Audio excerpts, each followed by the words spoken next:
Hey guys and gals, it's me Subday Rocket, and guess what? I'm back. Woohoo! I'm back! I'm back!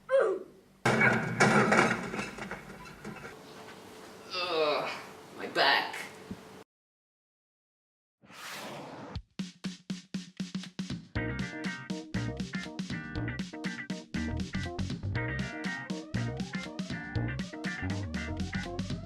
But do you know who else is back in 2019?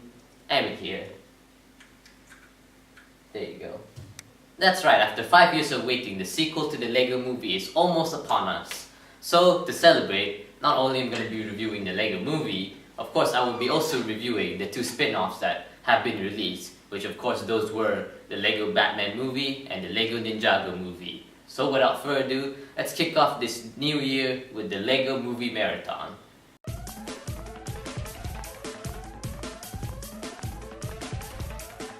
So a minifigure known as President Business, aka Lord Business, wants everything to be perfect, wants the whole world to be perfect, and wants pieces and bricks to be at the same position, to be attached together correctly, and wants everything to be followed by the instruction as it is in the instructions. But of course not everything is perfect in the world, so he decides to make everything perfect and the way it is permanently by stealing a weapon called the Kraggle, which is basically glue. So yeah, he steals the Kraggle from an old wise man named Vitruvius, who is a master builder. What are master builders? Well, they're actually kind of like, people who actually know how to take all the bricks around their area and manage to build something useful, like a car. You can take a house and turn it into a vehicle, something like that. So yeah, Vitruvius is one of the oldest members of, that master builder group. He tried to stop Lord Business, but he wasn't able to, so Lord Business managed to steal the Kraggle, but Vitruvius tells him that there's a prophecy that somebody will find a piece called the Piece of Resistance, and in doing so he will become the special one, and he will be able to put the Piece of Resistance onto the Kraggle and save the entire world from being stick together and be the most interesting and most important person of all time. Enter Emmett, who is a regular construction worker at Bricksburg, which is the city that President Business runs.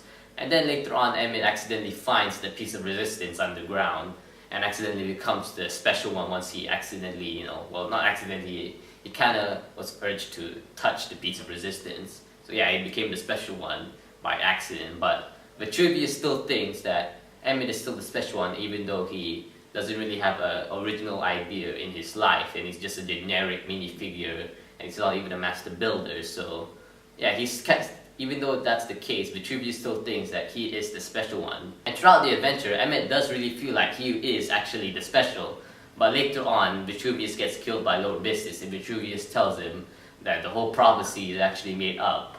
But the thing is, the reason why Vitruvius actually created that made up prophecy is because whoever finds the Piece of Resistance will feel like they're the special and have what it takes to, defeat Lord Business. And later on, Emmett finds out that what makes you believe that you are the special can actually help him in becoming a master builder and, unleashing his imagination. So yeah, that really helped him later on in the movie, and soon enough he becomes a master builder.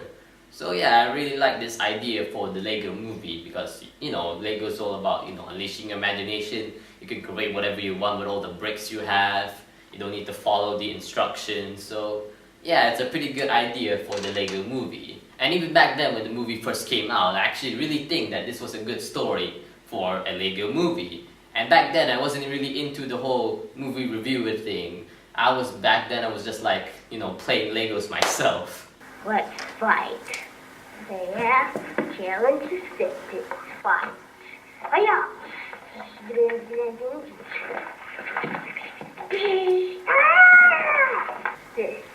is from Super Day Rocky Channel. Yeah. But how did I manage to understand that this is actually a pretty good story for a Lego movie back then? Well, I think it's probably because of how it's structured in the film.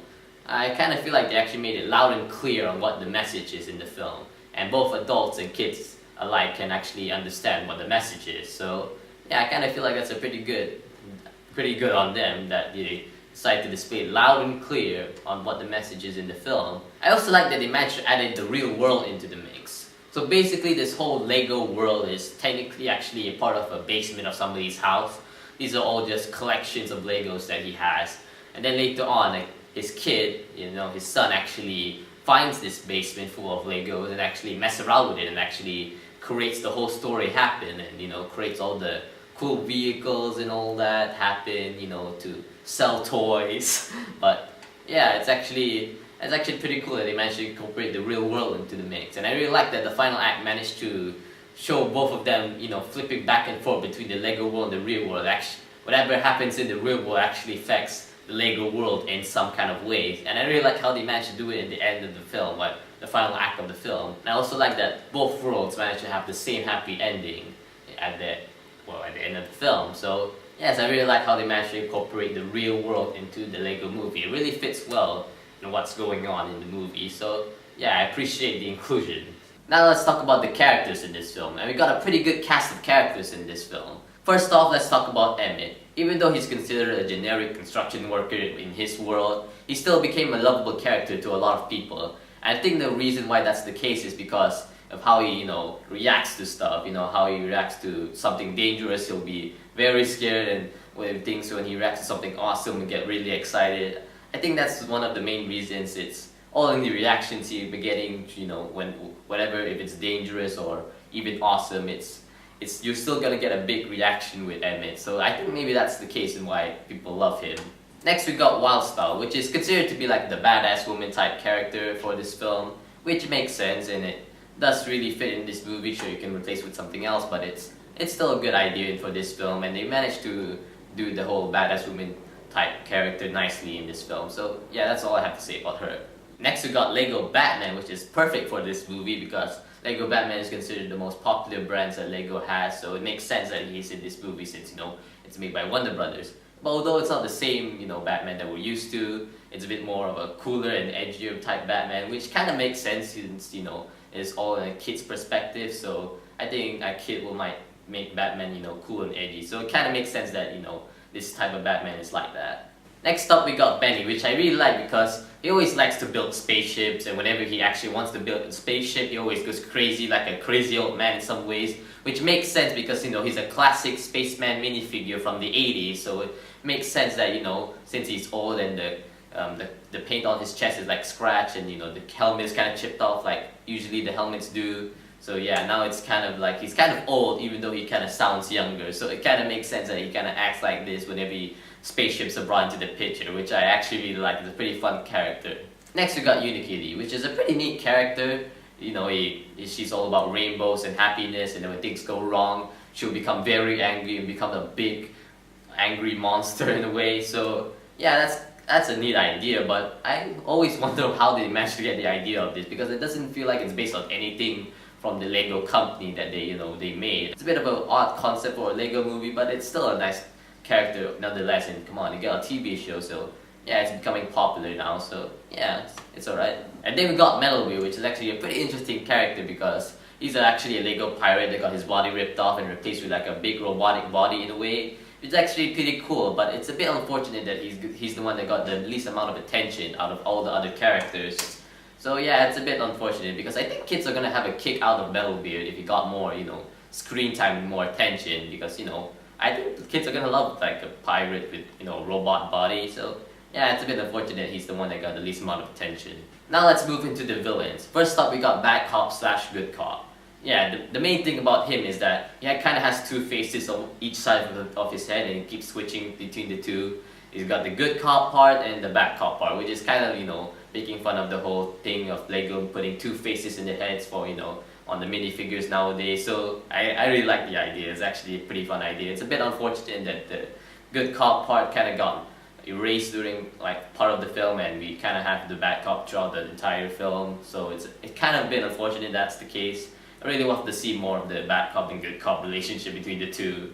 So yeah, it's a bit unfortunate, but it's still actually a pretty good idea. Now let's go to the main villain, Lord Business, which I really like his motivations and what he wants to do. It's not the typical I want to rule the world because he's already done that. All he wants to do now is just make it perfect. So yeah, but later on, of course, he finds out that the world can be perfect, and later on he becomes a good guy at the end of the film. So yes, I actually really like this villain for the Lego movie. So yeah, I really like Lord Business. And oh yeah, I forgot about Vitruvius. So Vitruvius is basically that wise old man that gets the hero throughout his adventure. That's basically what Vitruvius is for Emmett. But the thing about him is he's not really good at doing his job at some points. Of course, sure, he can be wise with the whole special thing and all that, so that's something, but some of the times when he's doing something ridiculous, it's not just because he wants to teach Emmett a lesson, that's just because he's old. So yeah, they're kind of making fun of the whole wise old man trope that a lot of movies tend to use. So yeah, I really like that this is the case in this movie.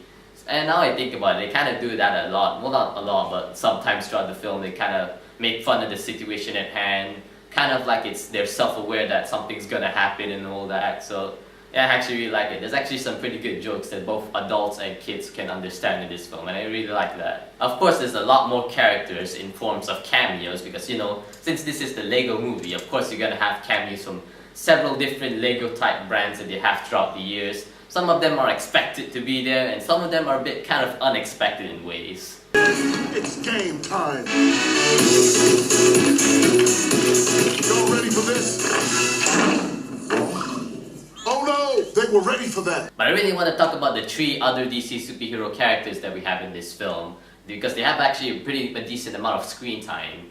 And yes, I said 3. This is when the DC superheroes line is just getting started. So yeah, let's get down to it, shall we? I really like the interaction between Superman and Green Lantern. Superman tries to avoid Green Lantern as much as possible, probably because the Green Lantern that they have in the movie is actually based on the Green Lantern from the 2011 film, which, as you recall, Deadpool likes to make fun of because, you know, Ryan Reynolds, blah blah blah. So yeah, I really like the interaction between Superman and Green Lantern. And then there's Wonder Woman, who's actually played by Kobe Smulders, who actually played Maria Hill in the Marvel Cinematic Universe. But what you may not know is that there's actually a cancelled Wonder Woman movie in 2006 that Kobe Smulders was actually going to play Wonder Woman in. And it was actually directed by Joss Whedon, who actually later on directed Avengers, where Maria Hill first appeared. She did a pretty good job playing Wonder Woman, even though she only got a few lines in the film.